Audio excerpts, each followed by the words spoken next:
Hey guys, welcome back to my channel, or welcome if you're new here. Today's video is all about the Business of Fashion report and what it's saying about the year ahead for fashion. This report is something I read every year, and I would recommend, if you're interested in knowing a bit more about the fashion industry, you read it. But I understand it's not everyone's cup of tea. So what I'm doing today is going over the two most interesting points that I think they spoke about and, breaking it down a little bit more because I think they're both really interesting. So I think the biggest one I'll start with is fashion brands are planning to raise their prices in 2024, and that's going to be a significant increase. The way the Business of Fashion report works is they send out a survey to a couple of CEOs, and I say a couple, probably like thousands of CEOs and, influential people within companies to get their responses about what they're planning for this year, what to kind of understand where the industry is going, what the general consensus, what the general mindset is. And it's always really, really interesting to see what they say. This year, they found that 69% of companies were planning to increase their prices in 2024. That's insane. That's almost 70% of the whole fashion industry. And that's including luxury fashion, like medium fashion brands, like I'd say like high street or even like lower luxury, like maybe like Garni. I have a kind of tier system in my mind. It's hard to explain, but I kind of count luxury fashion, mid fashion brands like I said, Garni. High street brands are kind of trying to creep into this, but they are also sort of sitting on the boundary of fast fashion. And then you have ultra fast fashion like Shein or Temu. So that's encompassing the whole of the fashion industry, which is insane. But further in this statistic, 25% of companies are planning to increase prices by more than 5%. And I know that maybe doesn't sound like a lot, and it's not that much. Say if we were to look up a Zara t-shirt, before the sale this was $15.99. So if you add on, I don't know exactly what Zara is planning, but potentially they were in the company that said up to 5% growth. So if we do $15.99 times 1.05, £16.70. So not that much. It's okay. You can absorb that cost. It's not gonna, be a make or break between you picking this t-shirt up or not. But if they were in the consensus of adding 5% or more to prices, say they were thinking of adding, 10%, £17.50. Again, not so much, but you are starting to think like a bit more critically about how much you're spending, especially in a cost of living crisis. Like, obviously, you chuck in a $15.99 top, you don't really think about it. But when it's starting to creep up towards £20, you might start to reconsider and think, do I actually need this? It's a bad kind of example because a t-shirt is a t-shirt. But if you were to think about maybe a higher price point item like a coat, they have this coat on here, £189 before the sale, times 1.1, still under the assumption they're adding 10% to their prices. You're now at £207. You've gone above £200 price point. That is a major increase. That is a major sort of stop and think moment. There's a whole psychology, isn't there, about how we react to $199 price points versus £200 price points. You're starting to get into that territory of like, psychologically, it looks like a much bigger increase than it is.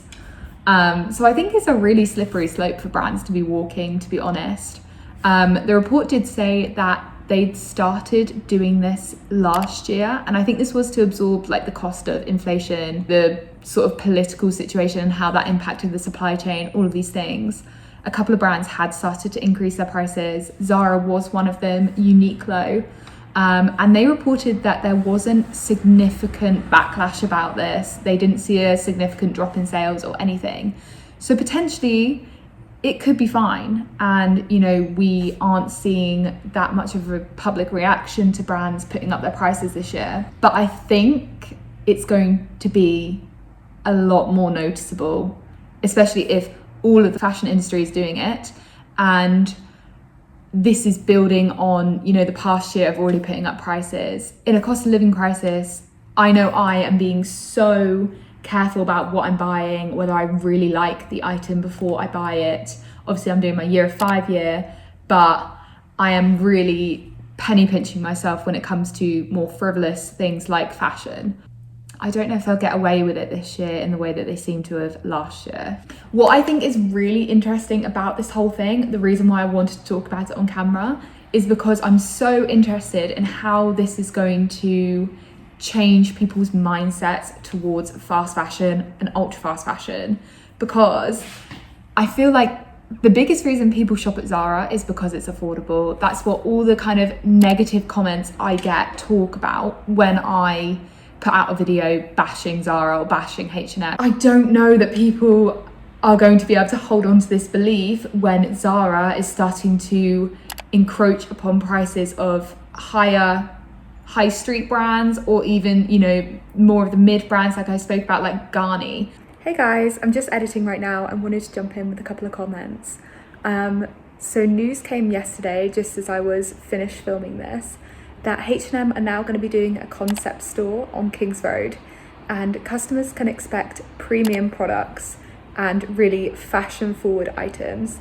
And I think this just kind of proves my point here, that they're trying to dip into more of a luxury market. Kings Road is well known in London as being really posh. Garni is on that street. So yeah, I think this is a strategic move from them, but it just proves my point.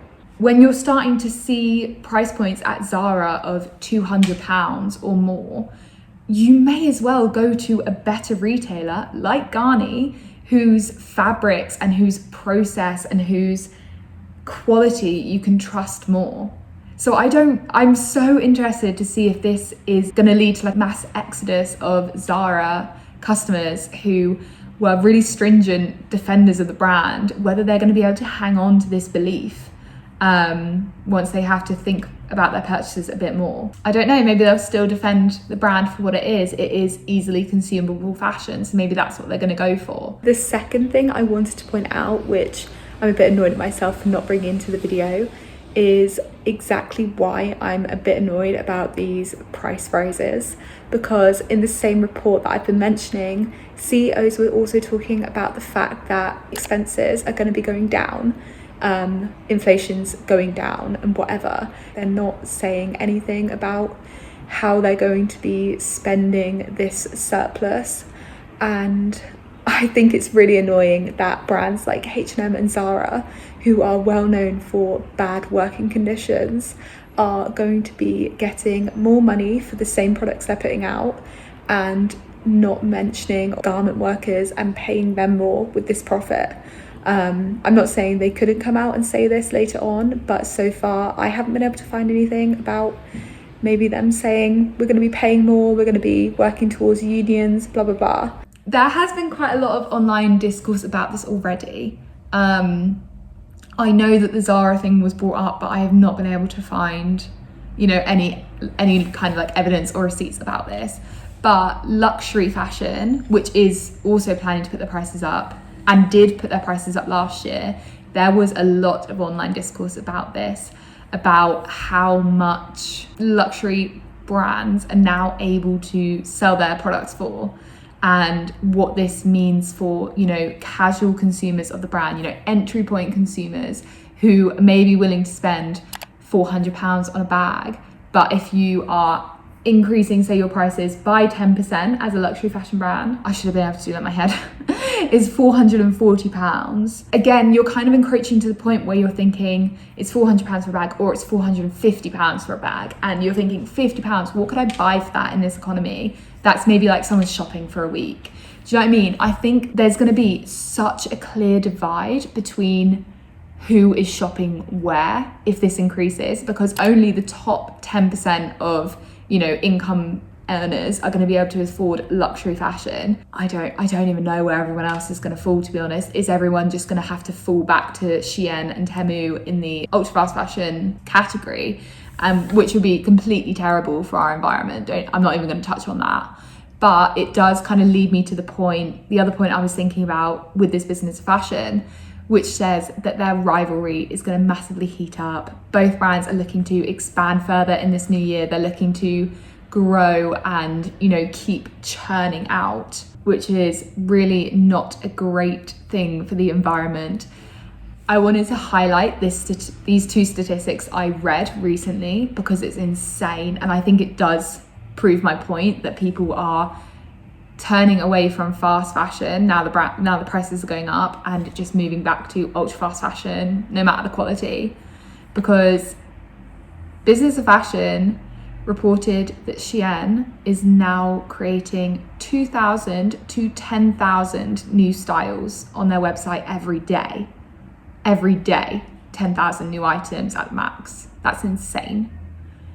And in December, it was reported that both Shein and Temu are each shipping out over 1 million parcels a day.